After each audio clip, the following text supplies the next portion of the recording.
Hi ma'am, ngasize porkki makhong thongjarake. Ado ma'am, yam haugiye si thongba matamda aduna mayamju try tawbiyo.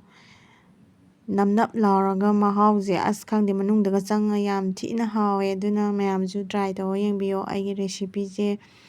Ado ma'am video je hawnaba tawrajeko.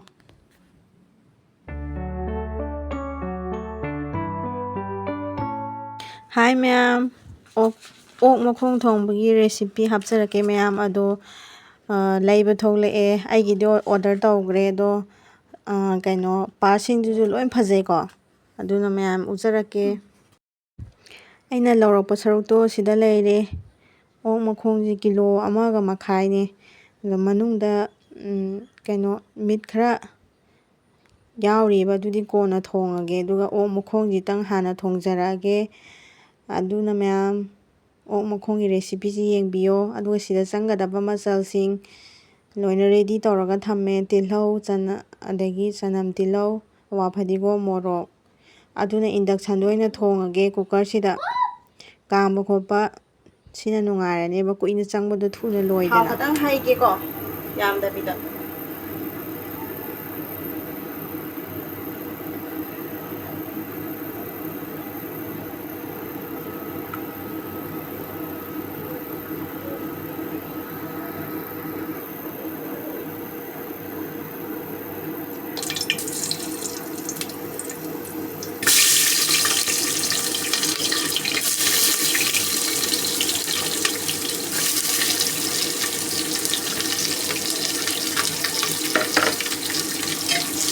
ꯇꯤꯜꯍꯧ ꯍꯥꯞꯆꯜꯂꯦꯀꯣ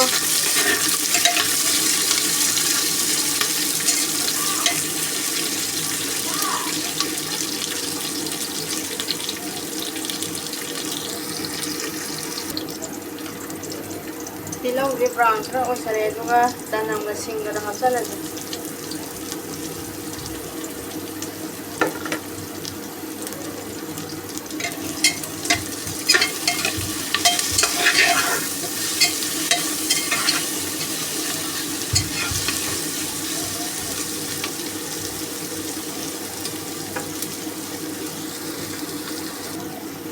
ꯖꯤꯔꯥ ꯈꯛꯇꯪ ꯍꯥꯞꯀꯦꯀꯣ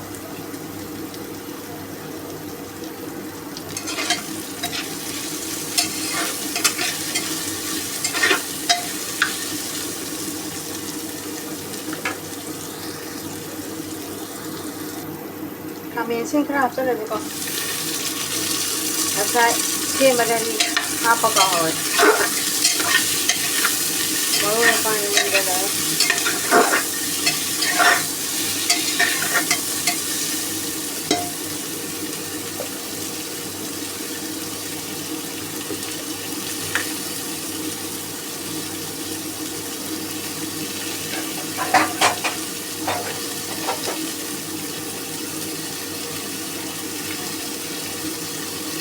ꯃꯔꯨ ꯃꯔꯥꯡ ꯈꯔ ꯊꯥꯛꯆꯜꯂꯁꯦ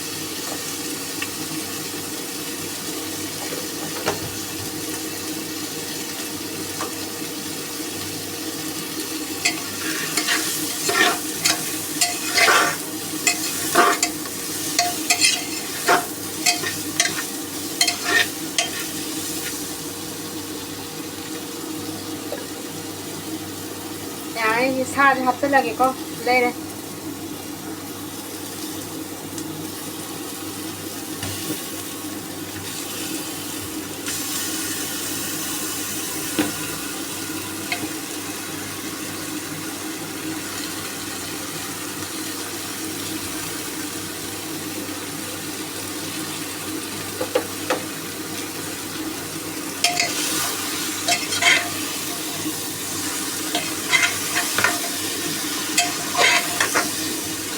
فأنا هعمل مستوى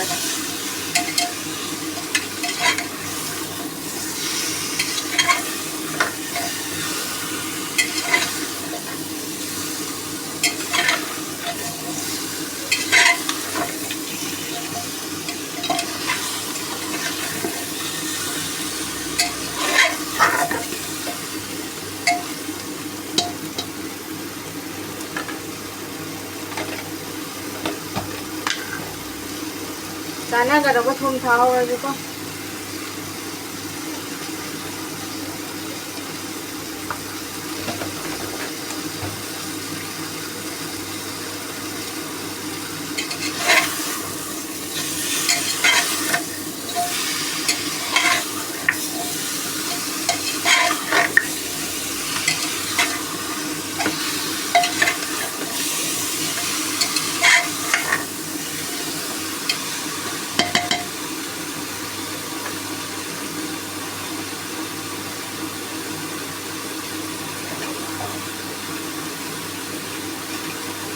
ꯃꯈꯣꯡ ꯉꯥꯛꯇꯪ ꯊꯣꯡꯖꯜꯂꯦ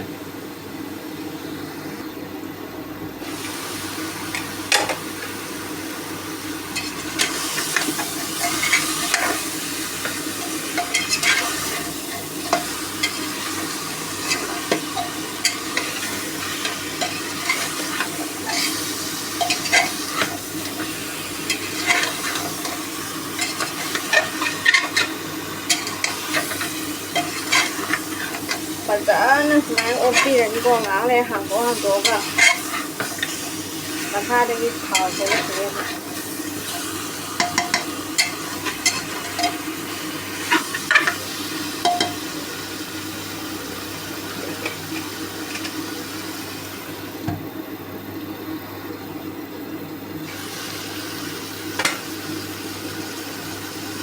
ꯃꯈꯥꯗꯤ ꯍꯥꯞꯆꯟꯕꯅꯤ ꯍꯥꯞꯄꯗꯤ ꯍꯥꯞꯆꯟꯕꯤ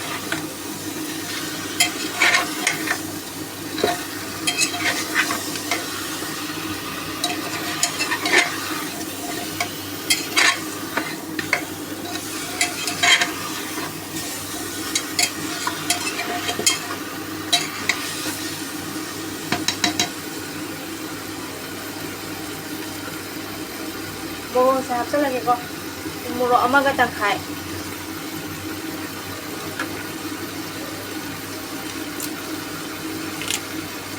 ꯁꯥ ꯃꯔꯣꯏꯗꯣ ꯈꯔ ꯍꯥꯞꯄꯒꯦ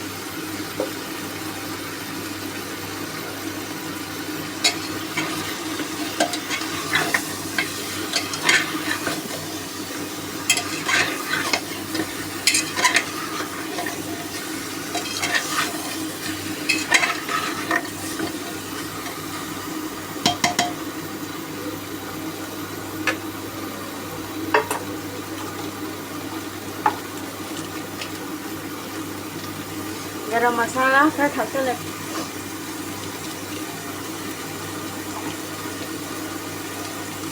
मीट मसाला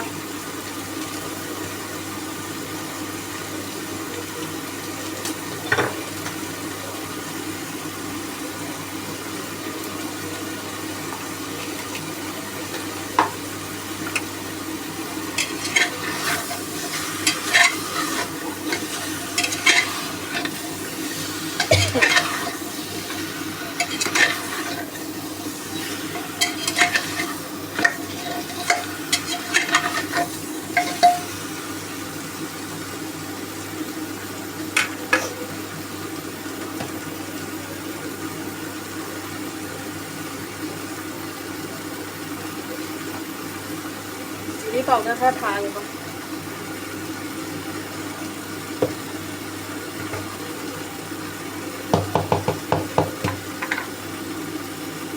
मसुर खरा थांगे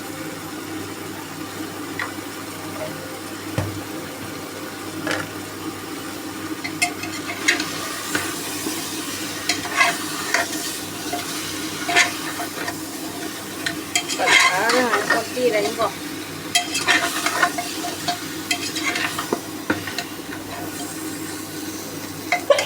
हाय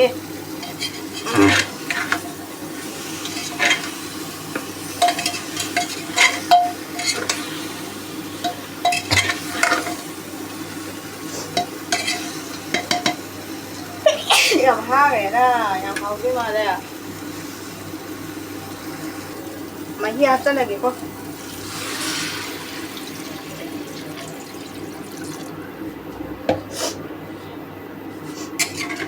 मोरोक्सि नातोंदा हागꯠꯈ꯭ꯔꯦ ꯑꯗꯨꯅ ꯃꯊꯤꯕꯨ ꯀꯟꯅ ꯈꯜꯂꯦ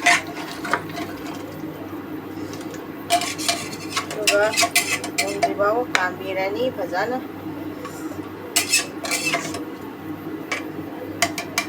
ꯃꯩꯁꯦ ꯈꯤꯇꯪ ꯋꯥꯠꯀꯗꯕ ꯃꯥꯜꯂꯦ ꯀꯥꯝꯗꯣꯏꯅꯤꯅ ꯑꯗꯨꯒ ꯉꯁꯥꯏ ꯈꯥꯛꯍꯧꯕ ꯃꯔꯣꯏ ꯃꯄꯥꯡꯗꯣ ꯀꯥꯝꯕꯁꯤ ꯊꯥꯛꯆꯟꯈ꯭ꯔꯁꯤ 시제 오래 한국어가 다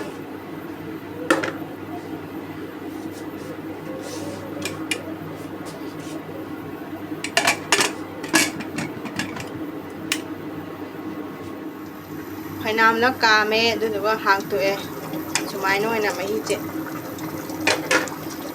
오이나 그노 떠벌 ꯀꯪꯖꯜꯍꯜꯂꯦꯕ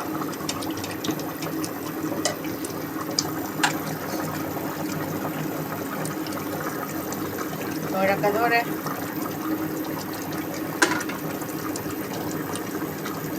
ꯃꯍꯤꯁꯤ ꯂꯣꯏꯅ ꯀꯪꯍꯟꯈꯤꯗꯣꯏꯅꯤ ꯁꯤ ꯀꯪꯖꯜꯂꯛꯑꯦꯀꯣ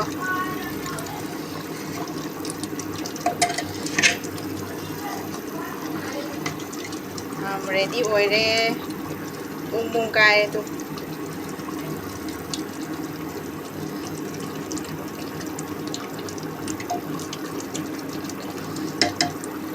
ꯔꯦꯗꯤ ꯑꯣꯏꯔꯦ